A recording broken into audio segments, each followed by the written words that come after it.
One of the biggest stories of the 2018 Winter Olympics in South Korea was the participation of North Korea in the friendly tone struck by the two countries. This optimistic move has been raising hopes of the Korean public, especially those with loved ones in the north. The last separated family reunion took place in October 2015 before inter-Korean relations were frozen. Will the inter-Korean talks this month possibly lead to the resumption of reunions?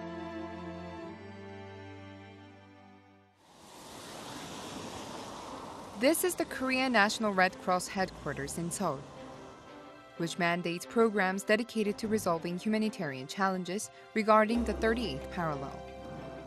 It also proposed a separate round of indirect family reunions via video conference to restore family links between separated families. But unfortunately, no video meeting has taken place since 2007. As a result, this place is now filled only with posts, hoping for the next reunion to take place as soon as possible. Jointly produced by the Ministry of Unification and the Red Cross from 2005, the library has over 19,000 video messages from separated family members, greeting families in the north and sharing memories of hometowns and relatives. Because the surviving separated family members are very old, we have been producing 10-minute video messages for them to keep a record of their voices and appearances. It allows them to send a message to their family in the north, which one day we hope to deliver. According to the Integrated Information System for Separated Families, some 130,000 separated family members have applied for reunions since 1988, with less than half surviving today. Also, 3,800 of them died last year alone. With the first round of displaced people visiting their homeland in September 1985, only 4,185, or 3.2% of all separated family members, have been reunited through 21 meetings. Once again, no meeting has taken place since 2015. The Moon Jae-in administration has constantly been calling for the resumption of family reunions, even during the high-level talks with the North on January 9th, which were held to encourage its participation in the Winter Olympics. However, Pyongyang demanded a precondition, which was the return of 12 waitresses from a North Korean government-run restaurant in China that entered South Korea in 2016. We consider the issue of separated families a humanitarian matter, but North Korean authorities regard it as a political one. Therefore, I believe we should demand the resumption of family reunions as a precondition for us to expand exchanges and support the North.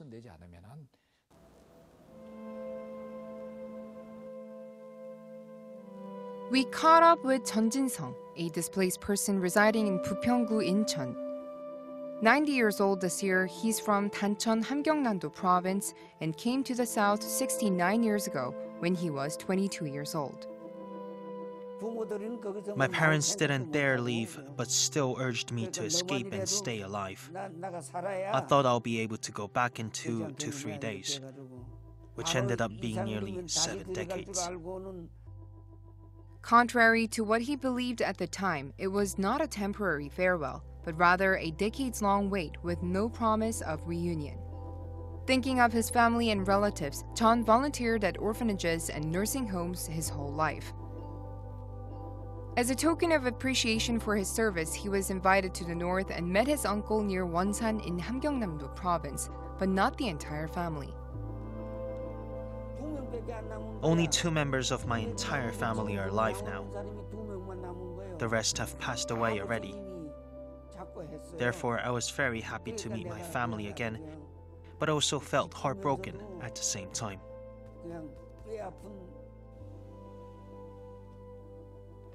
There's another reason why Chon is hoping to meet his family across the border.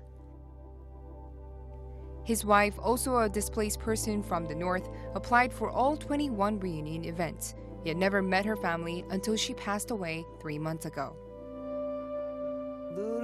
I thought about my family every day, but they've been all passed away before I could meet them. I know many are skeptical about the next family reunion taking place, but I believe it will. I'm one of the believers. The vast majority of the displaced people have never met their families on the other side of the peninsula since the division.